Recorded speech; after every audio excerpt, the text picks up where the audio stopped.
You're listening to the Employee Safety Podcast from Alert Media, a podcast for professionals responsible for the safety and well-being of their employees. Each episode features an interview with a leader in employee safety to discuss how to protect your employees from a wide array of threats, from severe weather to a global pandemic. Let's get into the show. Welcome back to the Employee Safety Podcast. I'm Sarah Prattley, and I'll be your guest host this week.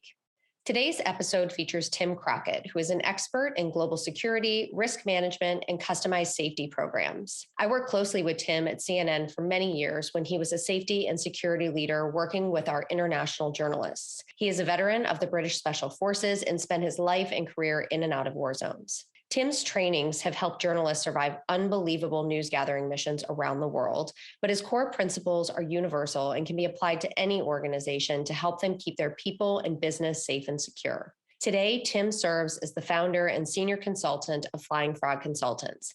The company provides specialist safety and security risk management support to companies that are looking to keep their personnel safe in any situation or environment. There's a lot to learn from today's episode, so let's jump in.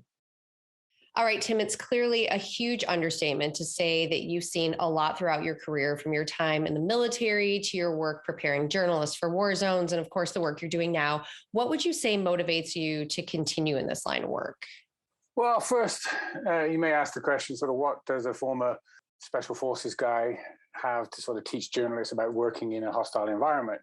Well, you may or may not know that one of the primary roles of any Special Forces unit is surveillance and reconnaissance. That is obviously to report back kind of tactical information. We often work in small teams behind enemy lines, sort of gathering information on troop strengths, movements, and also then transmitting that information back to a higher headquarters. These kind of covert fact-finding operations are not too dissimilar from the structure and overall aims that you see journalists undertake, certainly those that work in the broadcast field. I was lucky enough to be in and around working with some investigative journalists when I just left the military, and found myself sort of gravitating towards them because of what they were doing, the interest in the work, and that, quite honestly, no 2 days were ever the same. So I saw a direct relationship of what I'd gone through to kind of that news gathering world, and I was being asked to kind of prepare and keep people safe based on my own experiences. So there was a lot of crossover very early on. Wow, yeah, so many synergies between your time in the military and, of course, working with journalists. When you work with journalists, what would you say are your key areas of focus in your trainings with them? A journalist in the field is almost never completely in control, especially during a breaking news event. And there's no such thing as a risk-free environment. But you can significantly reduce the risk by learning how to maintain a degree of control. How do we do that? Obviously, we focus on three main areas, and that is awareness, anticipation, and avoidance. If you know what the risks are, you know what's going on around you, situational awareness, and what is likely to happen, then you can start to anticipate and prepare a course of action or course of actions, so you can then take a more proactive approach to avoiding a specific hazard or risk. When considering high-risk assignments like war reporting, conflict, civil unrest, and large, widespread and impactful natural disasters, you need to look at sort of four general building blocks, and that is planning, weapons and their effects, and again, that can also translate into the risk associated with a disaster and their effects, like high winds, tsunamis, flooding, that sort of stuff. Because then that lends itself to how self-sufficient or prepared one can be.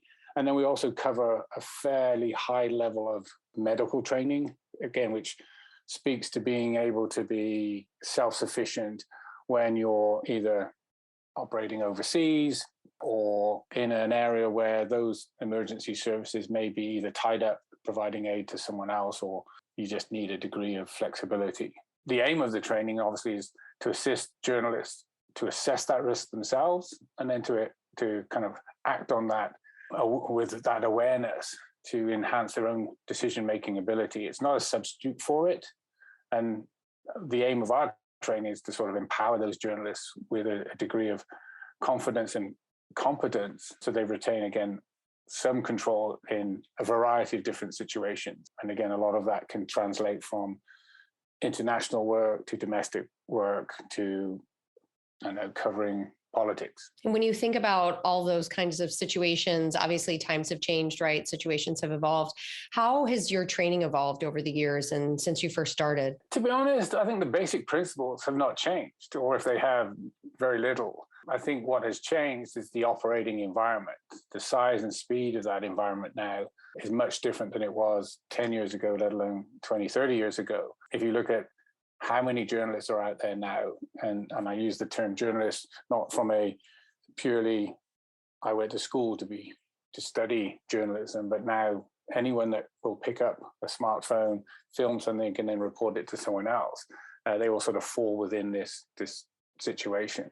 Some of the threats that we're seeing today are now much more complex, and also depending on the news cycle and focus, we're starting to see organizations having to justify or balance competing budget dollars for hostile environment training, which is easy to cut if you're sort of focusing on a political election cycle.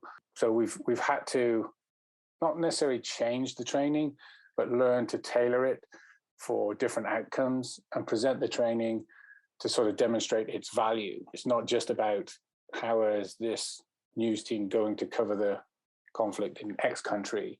It's providing them with a certain set of skills that are transferable in any situation, in any environment.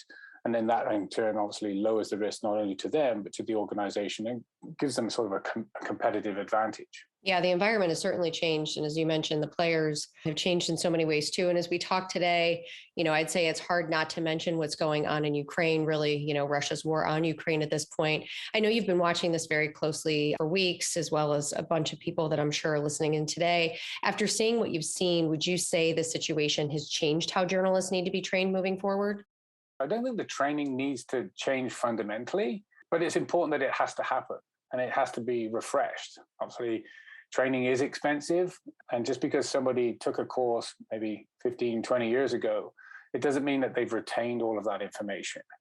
Safety training is a perishable skill and it has to be refreshed and updated to obviously ensure that it's still relevant to the risks that journalists are faced with today. I would say that the focus over the past 6 and 8 years has been very different than what we're seeing in Ukraine at the moment. Training to cover war has not been a priority.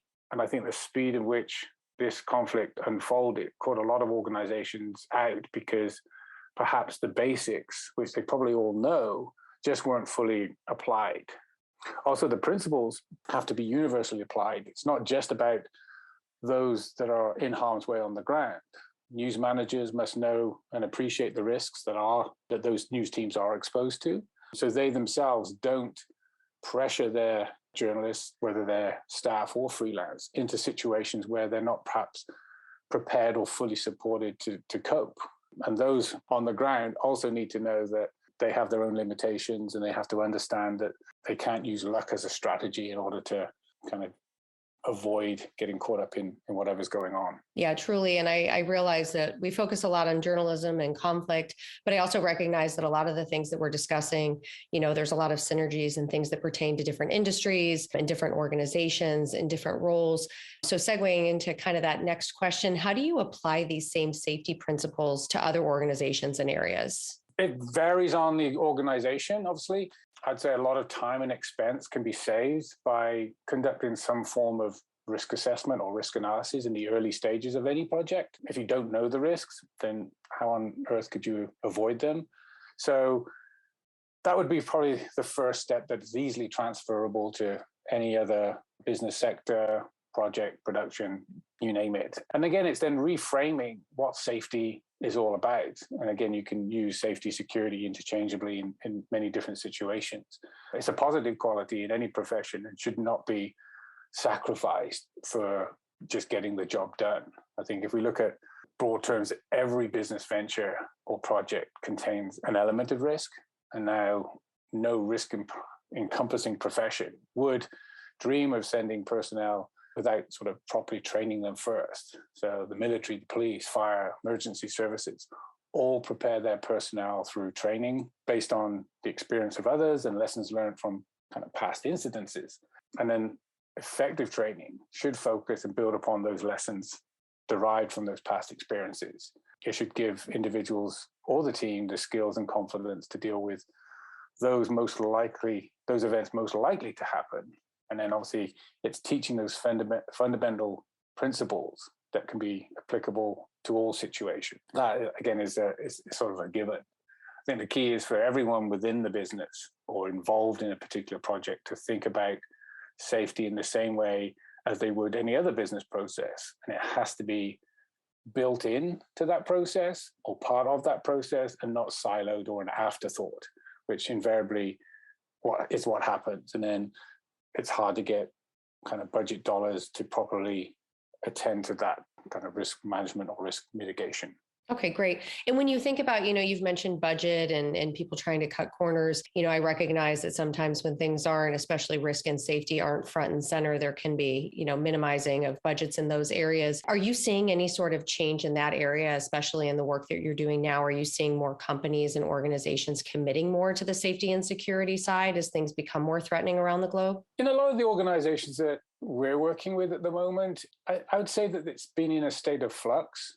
They tend to gravitate towards us when they either have a problem or have had some sort of near miss sort of situation, or they're venturing into a new area, whether that's a new country or a new project, and they need a little bit of assistance in figuring things out. I don't think there are many that intentionally look to cut corners. But again, coming back to that question about what has changed, the speed in the environments that we work in today, the competing pressures to get the job done and quickly, or there's always a time factor in those deliverables.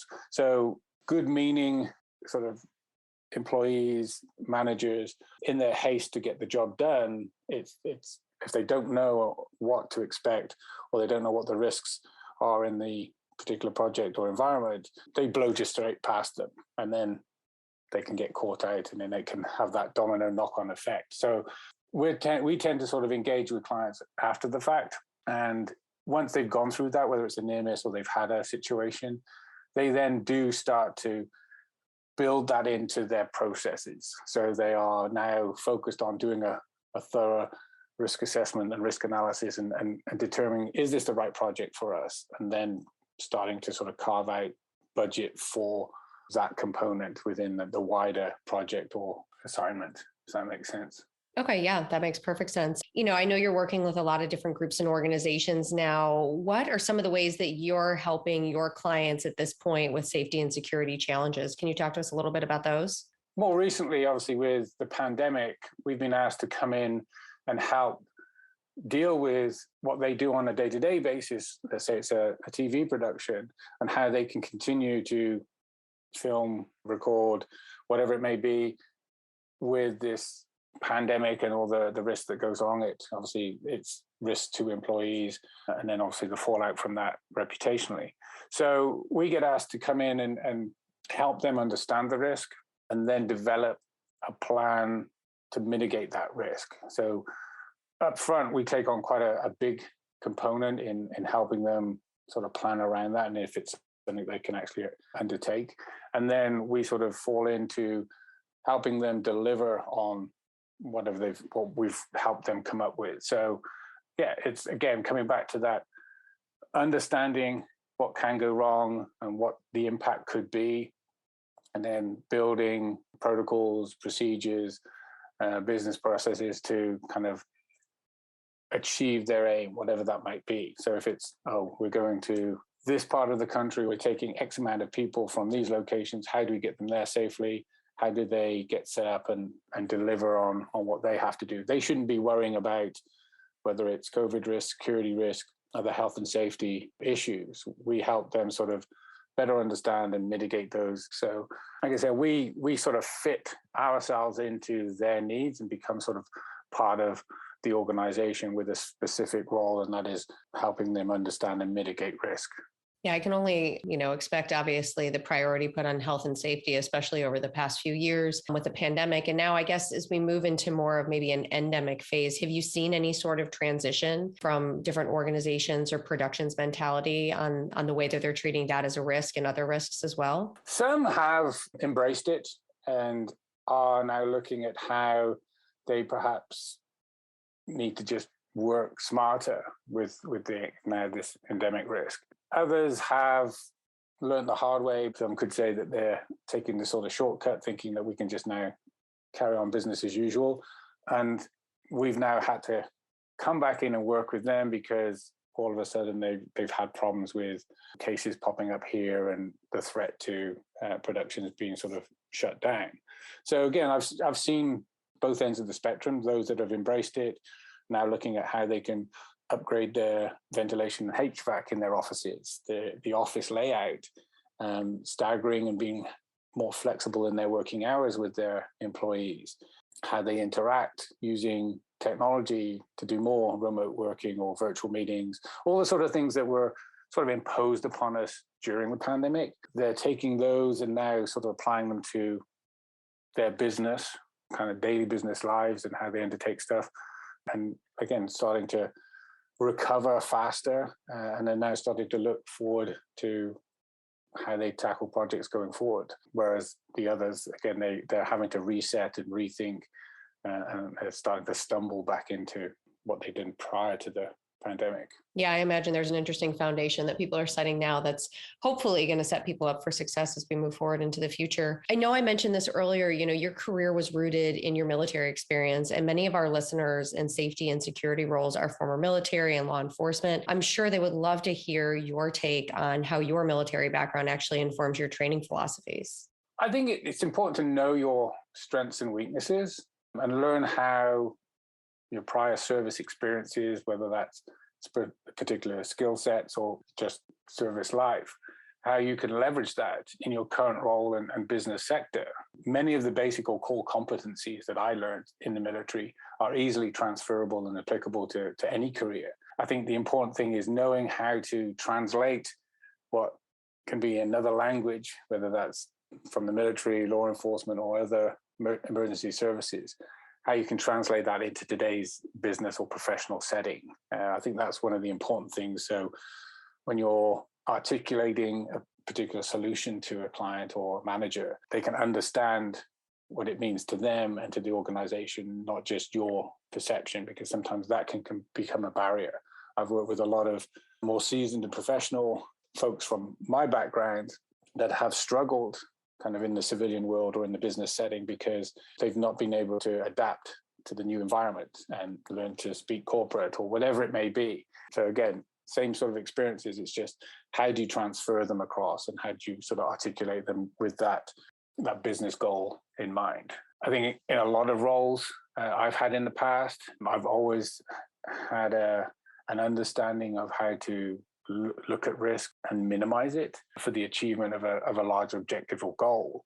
So that's really sort of in its most simplistic terms, and that could be traced back to like recruit training. You get told on a certain day you have to make your bed a certain way, and at the time it can seem very petty, but it's attention to detail and following orders, and it's not there just to like be annoyance. It's there to instill those disciplines within you. And I think that's important to realize there are many skills from those sort of training situations that are applicable in any career and any job setting today. Yeah, those are some great examples. We actually have a lot of veterans on our team, and the transferable skills are just amazing. It's definitely a great credit to the different skill sets and experiences that they've had. Well, to close out our conversation today, always looking for kind of final pearls of wisdom. What would you say is the most important thing that you tell your clients after their safety and security programs? And do you think there's a main takeaway or universal piece of advice you could offer? I think the common theme is, for me anyway, I'm a big proponent of training. Again, it's learning to take other people's experiences and distill them down into what really makes sense to you, to your role, and perhaps to your organization. There are a lot of employers out there that don't realize that the right type of training can give an employee a considerable amount of control over a challenging or complex environment or situation, which in turn then enables him or her to vastly reduce those risks. Obviously, that then lowers the risk to the company. And more importantly, there are direct and quantifiable business results from that sort of investment in training that should outweigh the upfront costs. because training, like, you're protecting the company assets, whether that's employees or the facilities. And obviously it helps with operations. They will run more effective. Employees will have greater control of their environment and will be more productive, less distracted by concerns of safety and security. That employee-employer relationship is improved. And then you've got lower turnover costs, which obviously can cost an organization a great deal of money. So that return on investment on that training is then increased. You look at retention, and you attract the brightest and the best. And that gives you, again, a great competitive edge. So again, it's thinking more long-term than short-term, that if you invest in your people, they do a better job, they'll stay with you longer, you lower the risk. And again, to coin that often used business term, it's a win-win for everybody. Yeah, absolutely. And obviously true, in any industry and across all organizations, really great universal advice. Well, Tim, thank you so much for chatting with us today. I really appreciate you sharing your expertise with our listeners. No, thank you. I enjoyed it a lot, and hopefully the listeners will too. Fantastic. So if anyone wants to connect with you or find out more about Flying Frog Consultants, where's the best place for them to find you? We're on the internet, obviously, www.flyingfrogconsultants.com. You can find us on Twitter @consultantsfrog. We're also on Instagram, Flying Frog Consultants. That's great. Wonderful. Thank you all for joining us on the Employee Safety Podcast. It's been a pleasure filling in for Peter today. To make sure you never miss an episode, you can become a subscriber at Alert Media's website or on your favorite podcast player. We would also appreciate you giving us a rating on Apple Podcasts or Spotify. Have a safe week, everyone. Alert Media is changing the way your leaders and response teams connect and communicate effectively when seconds matter. We provide our customers with a comprehensive solution for monitoring threats around the world and deploying fast, effective emergency communication. You need a panic-proof solution for high-stakes moments. In just a few clicks, your team can send a multi-channel notification to an impacted group of people and confirm their safety immediately. When employee safety is at stake, don't just communicate. Connect and confirm with a robust emergency communications solution. Visit alertmedia.com for more information. You've been listening to the Employee Safety Podcast.